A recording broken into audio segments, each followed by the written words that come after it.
राज्य में हेमंत सरकार की पेशा कानून लागू होने के बाद पहली बार बीजेपी की तरफ से एक प्रतिक्रिया सामने आई है, जिसमें चंपई सोरेन ने प्रतिक्रिया देते हुए कहा कि पिछले महीने सरकार ने पेशा अधिनियम लागू किया, लेकिन उनकी नियमावली को छिपाते रहे।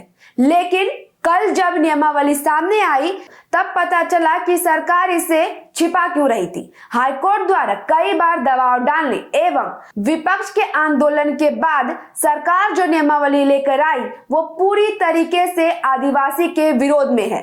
इस सरकार ने पेशा नियमावली के नाम पर समाज को सिर्फ धोखा दिया है, ठगा है।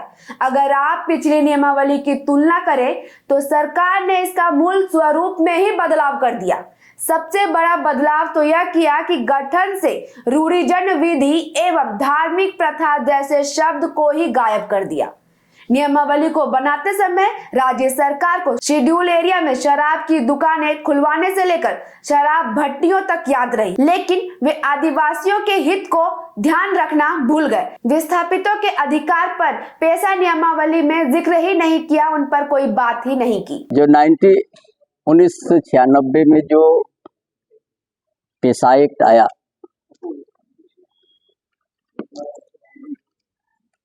और लंबा इंतजार करने के बाद वर्तमान सरकार, गठबंधन सरकार, जेएमएम कांग्रेस आरजेडी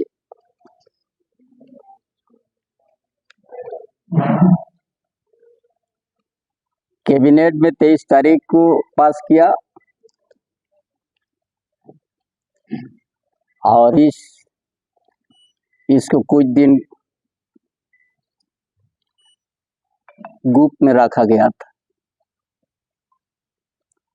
और आज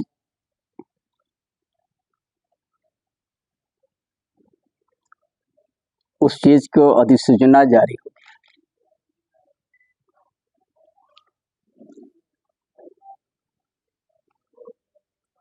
बड़ा सरल है आदिवासी समाज जो शेड्यूल एरिया में रहते हैं।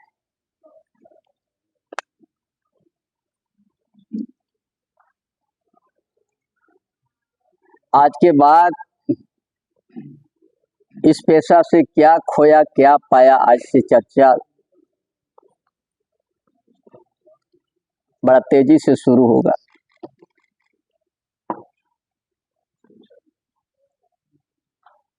आदिवासी लोग शेड्यूल एरिया का बड़ा उम्मीद के निगाह से देख रहा था इस पेशा कानून को।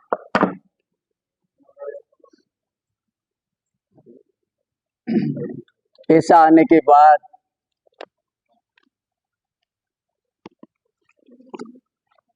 जो आर्टिकल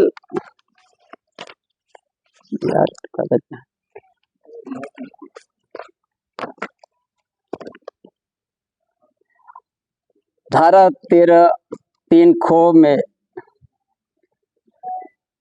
रूढ़िजन प्रथा को स्पष्ट तौर पर पहचान दी गई है, तो उसको हटाकर यह सरकार किसको फायदा पहुंचाने चाहती है?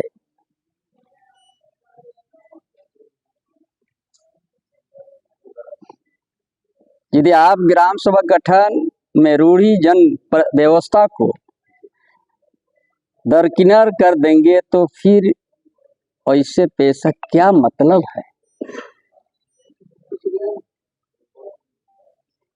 यह पेशा की मूल भावना खुला उल्लंघन है। आप लोग को बताएंगे पहला पेज में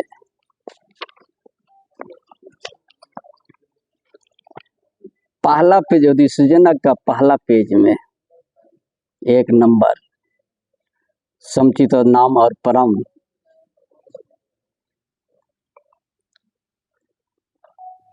ग्राम सभा अध्यक्ष से अभिप्रेत है। उनसे क्षेत्र के पारंपरिक ग्राम सभा क्षेत्र में परंपरा से प्रचलित रीति रिवाजों के अनुसार मान्यता प्राप्त व्यक्ति सांताल समुदाय में माझी परगना है। हो समुदाय में मुंडा मान की देवरी है। खड़िया समुदाय डोकलो शहर।